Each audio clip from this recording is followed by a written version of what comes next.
निर्जला एकादशी का व्रत सभी एकादशियों के व्रत में सर्वश्रेष्ठ और सबसे कठिन माना गया है। पद्म पुराण में इस व्रत की महिमा के बारे में विस्तार से बताया गया है कि इस व्रत को करने से आपको सभी एकादशियों का व्रत करने के समान फल की प्राप्ति होती है। पांडवों में भीमसेन को इस व्रत के प्रभाव से स्वर्ग लोक की प्राप्ति हुई थी। व्रत रखने वाले को निर्जला एकादशी की कथा का पाठ करने से संपूर्ण फल की प्राप्ति होती है। कथा सुनने से पहले आप इस चैनल पर नए हैं तो चैनल को सब्सक्राइब करें, बेल आइकन दबाएं तथा कथा को लाइक, शेयर, कमेंट करें। व्रत कथा।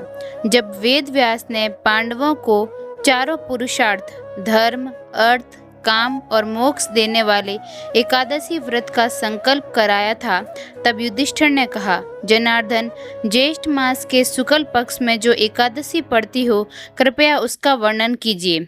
भगवान श्रेष्ठ कृष्ण ने कहा, हे राजन, इसका वर्णन परम धर्मात्मा व्यास जी करेंगे, क्योंकि ये संपूर्ण शास्त्रों के तत्वज्ञ और वेद वेदांगों के पारंगत विद्वान हैं।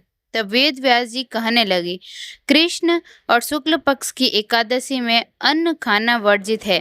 द्वादशी को स्नान करके पवित्र होकर फूलों से भगवान केशव की पूजा करें, फिर पहले ब्राह्मणों को भोजन देकर अंत में स्वयं भोजन करें। यह सुनकर भीमसेन बोले, परम बुद्धिमान पितामह, मेरी उत्तम बात सुनिए।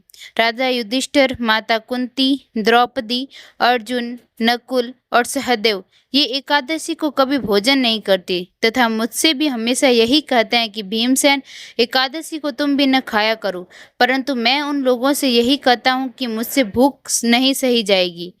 भीमसेन की बात सुनकर व्यास जी ने कहा, यदि तुम नरक को दूषित समझते हो और तुम्हें स्वर्ग लोक की प्राप्ति अभिष्ट है और तो दोनों पक्षों की एकादशियों के दिन भोजन नहीं करना। भीमसेन बोले, महाबुद्धिमान पितामह, मैं आपके सामने सच कहता हूँ, मुझसे एक बार भोजन करके भी व्रत नहीं किया जा सकता, तो फिर उपवास करके मैं कैसे रह सकता हूँ। मेरे उदर में व्रक नामक अग्नि सदा प्रज्वलित रहती है, अतः जब मैं बहुत अधिक खाता हूँ तभी यह शांत होती है। इसीलिए महामुनि, मैं पूरे वर्ष भर में केवल एक ही उपवास कर सकता हूँ, जिसे स्वर्ग की प्राप्ति सुलभ हो तथा जिसके करने से मैं कल्याण का भागी हो सकूं। ऐसा कोई एक व्रत निश्चय करके बताएं, मैं उसका यथोचित रूप से पालन करूंगा। व्यास जी ने कहा, भीम, जेठ मास में सूर्य वृष राशि पर हो या मिथुन राशि पर, शुक्ल पक्ष में जो एकादशी हो उसका यत्न पूर्वक निर्जल व्रत करो। केवल कुल्ला या आचमन करने के लिए मुख में जल डाल सकते हो, उसको छोड़कर किसी प्रकार का जल विद्वान पुरुष मुख में न डाले, अन्यथा व्रत भंग हो जाता है। एकादशी को सूर्योदय से लेकर दूसरे दिन के सूर्योदय तक मनुष्य जल का त्याग करे तो यह व्रत पूर्ण होता है। इसके बाद द्वादशी को प्रभात काल में स्नान करके ब्राह्मणों को विधि पूर्वक जल और सुवर्ण का दान करें। इस प्रकार सब कार्य पूरा करके जितेंद्रिय पुरुष ब्राह्मणों के साथ भोजन करे। वर्ष भर में जितनी एकादशियां होती हैं उन सब का फल इस निर्जला एकादशी से मनुष्य प्राप्त कर लेता है, इसमें तनिक भी संदेह नहीं है। शंख, चक्र और गदा धारण करने वाले भगवान केशव ने मुझसे कहा था कि यदि मानव सबको छोड़कर एकमात्र मेरी शरण में आ जाए और एकादशी को निराहार रहे तो वह सब पापों से छूट जाता है। कुंती नंदन, निर्जला एकादशी के दिन श्रद्धालु स्त्री पुरुषों के लिए जो विशेष दान और कर्तव्य विहित है उन्हें सुनो। उस दिन जल में शयन करने वाली भगवान विष्णु का पूजन और जलमयी धेनु यानी पानी में खड़ी गाय का दान करना चाहिए।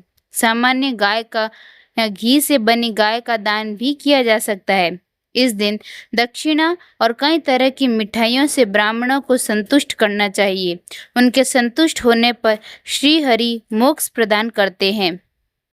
जिन्होंने श्री हरि की पूजा और रात्रि में जागरण करते हुए इस निर्जला एकादशी का व्रत किया है, उन्होंने अपने साथ ही बीती हुई 100 पीढ़ियों को और आने वाली 100 पीढ़ियों को भगवान वासुदेव के परम धामों में पहुंचा दिया है।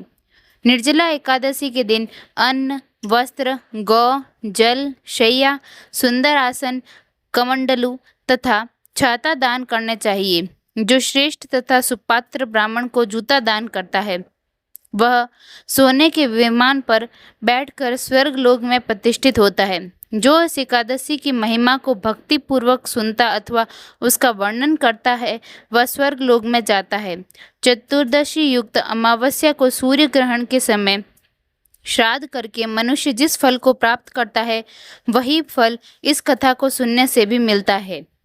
भीमसेन ज्येष्ठ मास में शुक्ल पक्ष की जो शुभ एकादशी होती है उसका निर्जल व्रत करना चाहिए। उस दिन श्रेष्ठ ब्राह्मणों को शक्कर के साथ जल के घड़े दान करने चाहिए। ऐसा करने से मनुष्य भगवान विष्णु के समीप पहुंचकर आनंद का अनुभव करता है। इसके बाद द्वादशी को ब्राह्मण भोजन कराने के बाद स्वयं भोजन करें।